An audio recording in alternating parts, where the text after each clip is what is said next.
Yesterday we had the wonderful opportunity to have cable installed in our house. Yeah, they got there at 10 o'clock, and I was excited. And at 1:30, they were still working on what was wrong and why there was a hum now in my home theater, which is like something happening to my soul. It's 1:30, and they finally left it, and it wasn't right. And last night at 10:30, I had to go out and unplug the ground wire so I could listen to a movie without a hum. And it wasn't an ohm. It was an irritating hum. And I found myself so willing to move into judgment. And I thought, wait a second. You remember your life before HBO and Cinemax and Showtime?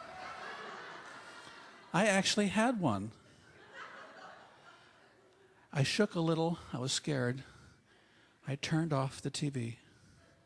There was an eerie silence. And Judith and I said, what are we going to do? I want you to know that we're really spiritual people. She acted like it was okay and no big deal, that we could actually have the rest of the evening without any more programs. And we did. And I realized again, how comfortable we get with things that don't even work, things that don't even meet our needs, things that don't bring us any pleasure at all. We just step in and, well, it's time to turn it on and be turned off. Okay. Let me go ahead and have my life through this big screen, plasma screen. But nevertheless, I wonder what my life would look like if I weren't afraid to be in the alone space. And we experimented with it. It went very, very well, better than I would hope for, actually. We allowed ourselves to have that we all have to allow, and that is to move into the silence and into who we really are and the very soul of our own being, and be willing to have the courage to dance with that. And so who entertained me last night after, well, I won't talk about that. The dogs. The dogs. They were so excited. They said, you turned the TV off. I said, I know. Would you like to chase us around the house?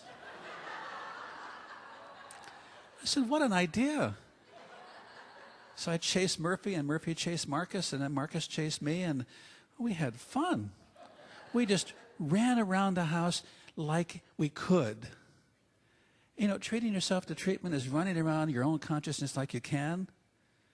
Treating yourself to treatment is being willing to say, I don't care what anyone else has said or even what I have said in the past.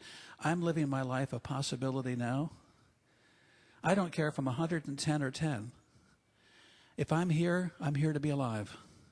I'm here to live fully into the moment, and if I have a hard time getting out of bed or getting into the bathtub or doing whatever else I do, let it just be that that's what is going on. But who I am in that experience is a light, is something extraordinary.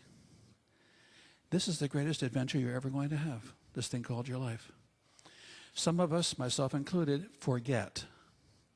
I am waiting for the good part, then I'll wake up. I am waiting for the part I like. And I can remember having done that, I'm actually going full circle, in Symphony Hall. And I was listening to an incredible symphony, and there was this part, this one part, and I loved it. I would be willing to wait for the entire symphony for that one part. And it happened. And you could feel it in your chest because the kettle drums and everything in the whole symphony was on. And I thought, oh, this is it. And then I went home because I had the record, and I put in that one part. There was something wrong. It needed all the parts that led up to it. It needed the pieces that were quiet and soft and gentle to tell you about the power and the majesty and the excitement. And they had to be dancing together. So when you're having a quiet time in your life and it looks like nothing's happening, get ready. It's an adventure. And when the crescendo happens, you'll be prepared for it, and you'll say, wow, that's incredible. And then when it becomes still again, you can say, listen to the stillness. I've decided to listen to every moment in my life.